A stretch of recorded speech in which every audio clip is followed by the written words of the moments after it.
So we came down to our farm here in North Carolina last week, and it's getting to be the time of year where we have some birds start laying eggs. Typically the spur-winged geese have laid, well, the first year we had them laying down here, it was like in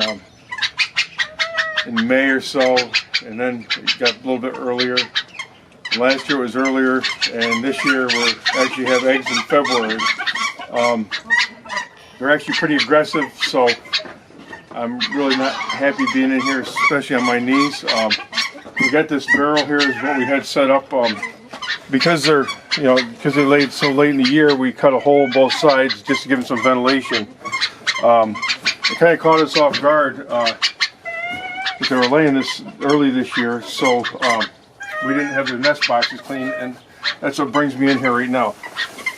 So this bird will lay probably about 8 more eggs, somewhere on there. And we always hatch, every year we hatch out a bunch of spur-winged geese. So I'm just gonna quickly get this box cleaned up and get out of here before this hen decides to attack me. Because they do have spurs on their wings, and it's painful when they do actually hit you.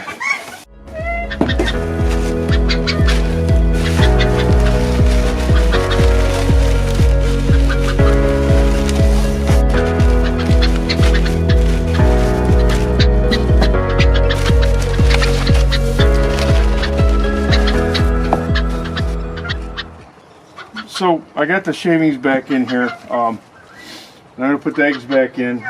We also have these 2 stakes in here so this barrel doesn't roll around. It's held on the other side by the post. This time of year we still have some cold nights, which could drop down below freezing.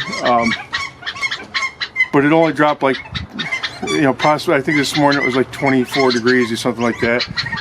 Eggs typically don't start actually freezing to damage them until they get below like 26 degrees or so.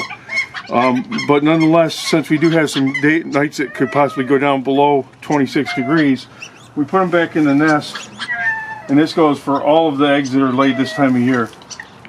We try to make sure that we put them back in the nest and cover them up with some shavings. And then when the hen comes back to the nest, she'll tend them, and she'll cover them. Most of them will cover them back up. We had a nene goose that apparently wasn't tending her eggs or covering her eggs for the past week or so, which we weren't here. So I don't know what's going to happen with them. Hopefully we had enough warm nights other than last night. Last night dropped down to, like I said, like 24 degrees. So hopefully we'll do good on them. But nonetheless, make sure you keep the shavings over the top of the eggs and let her rearrange the nest, and check them daily this time of year. Up in the northern areas, if you're up in the northeastern United States, or out in the Midwest, or some of the real colder climates, you won't be able to obviously keep eggs outside because the temperature drops down a lot more significantly than it does down here at night.